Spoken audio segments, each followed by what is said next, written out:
Alright, I thought I'd show you all some things about our Project Sicarii knife. This is the black version with the leather scale. And then we have our skeletonized version, which has a little deeper belly. And I'm liking the deeper belly. So I'm just going to talk about the design and why we did what we did with it. It's a 13-inch long knife, and it's handle heavy. Very rare.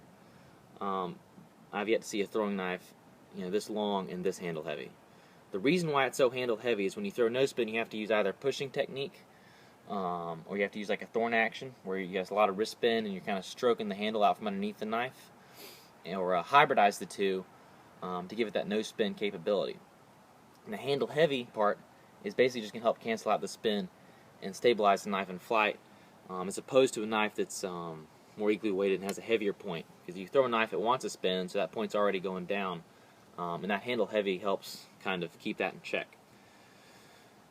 The handle, it's straight on this end and has a nice deep belly. We did that for two reasons. First off, it's also a fighting knife. Okay, you want to be able to fight with your throwing knife so you can choke up or down, and this curve gives it a nice natural feel in your hand. The back side is for throwers that like to use sort of like a pushing technique with minimal finger action, and it feels really good. So you can come down and stroke it out. Now if you need to throw like a Russian Faden style, where it's a more wrist-based throwing motion, or if you're throwing backhand or underhanded and you need the knife to release a little bit quicker because you're throwing at an odder angle, or even for speed, we have this curve side. So if you're going to use a Russian technique, you can come here, and the knife is going to release a lot quicker because your finger's going to run off the surface of the handle much faster. Again, it's a very specialized thing, and only people that have been throwing for a longer time or throw these more obscure styles and more obscure angles are going to benefit from it. But regardless, this is it's a very professional piece of gear. For half spin throwing, it's got a nice narrow point. All right, and very good for speed throwing. So this knife is easier to grab, and it releases a lot quicker because you're not grabbing around a big hunky knife. It slides out very smoothly, and you have this back right here. So some people use like a finger of God technique, is what they call it. Okay. Now this also comes into play with this handle heaviness, because this handle heavy feel for half spin gives it a very predictable throwing technique. You have a lot of heft behind your throws, so you get a lot of power, and you can easily predict how the knife is going to come out because it's so handle heavy. It will help you get more accurate because you kind of know when to time your release. It's not based upon throwing a lighter knife or a knife with a very light handle. So that's a very nice half spin throw. Other than that, we also added a false edge on the bottom so that if you can sharpen this up and use it as a fighter, or worst case scenario, throw it. Again, it's named Sicarii, which is basically after Jewish zealots. The Sicarii means daggerman. He terrorized the Roman Empire, so that's kind of why we named it that. I'm going to do some demos as far as penetration tests. I'm going to throw this against the ammo can. I'm going to throw for distance, for accuracy, and yeah, that's pretty much it. I'll go into an in-depth demo, with the montage and all the flashy stuff, but for now I just want to show how the traits of this knife actually affect the functionality of it. Alrighty, so here I am, about 12, 13 feet back, and I'm going to test the penetration against this ammo can. It's a 7.62 steel can, made in America, and I'm going to be doing a no-spin throw to see what kind of penetration we can get.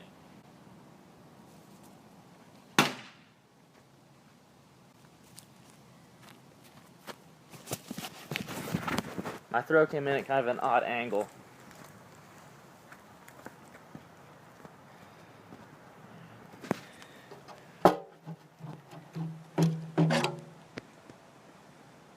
So we got probably a little over 2 inches of penetration.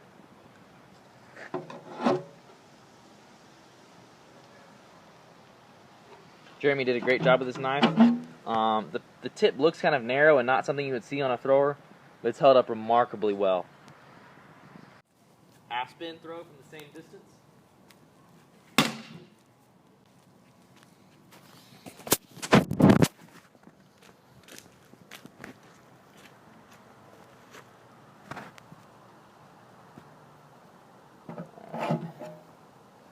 We got about the same penetration on that one. came in like this and rocked down. It's pretty impressive. Alright, one of the nice things about having this handle-heavy knife is it allows for very easy compromise between throwing with power and for accuracy. So I turned the ammo can on its side, so I'm going to be throwing at the smaller face, which is probably 3x7, so it's a smaller target. I'm going to stick it using a no-spin throw.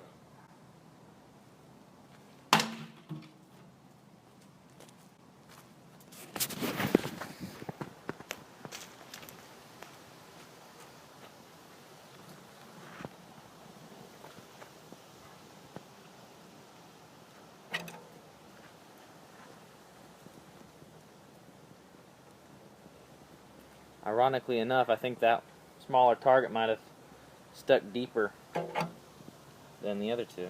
It's weird how that works. Alright, here I am back at 21 feet, which is very significant when it comes to knife-related encounters. Not just in relation to the Tooler rule or the 21-foot rule on knife and gun, but also as no-spin knife throwers as well. At 21 feet, guys tend to hit their breaking point, and it goes from easy to very hard, very quick. And that's where this knife really starts to shine, because this handle-heavy feature allows the knife to stabilize much quicker and allows the thrower to focus more on accuracy and power as opposed to just getting this knife to stick.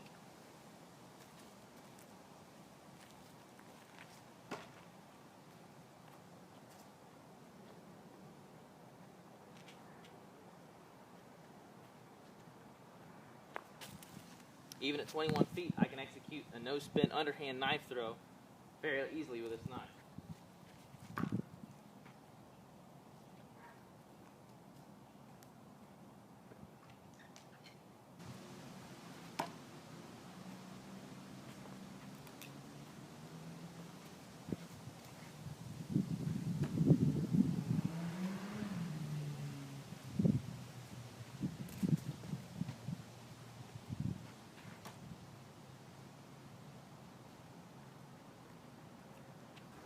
Alright, I'm back here 50 feet. Gonna stick this Sicarii no spin. That target right there. The nice thing about throwing a knife that handle heavy is it stabilizes a lot easier for long distance throwing. It allows you to focus more on the technique, not necessarily the technique, but the accuracy and the power, as opposed to having to fine-tune your release every single time. That nice narrow blade also makes it a lot more aerodynamic, and there's not really many throws you can compare to from 50 feet no-spin knife throwing. You see a lot of shuriken and a few knives here and there, very hard to find.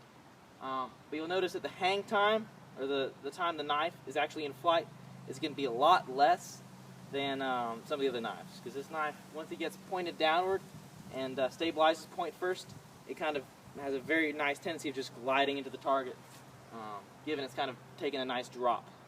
So let me go show you the target. I actually did stick this. I'm not just making this stuff up.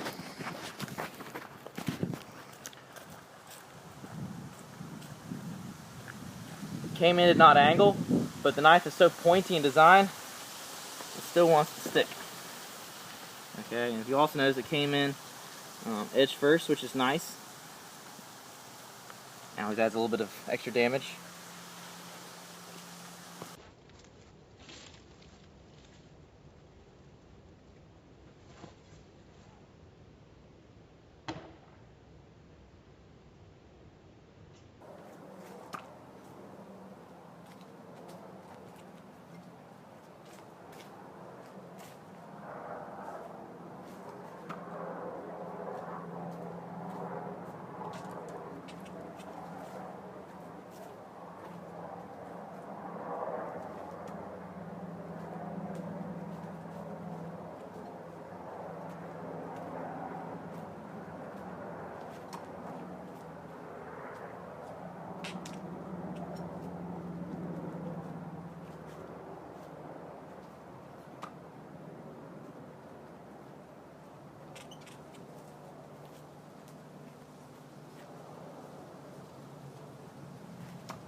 spin.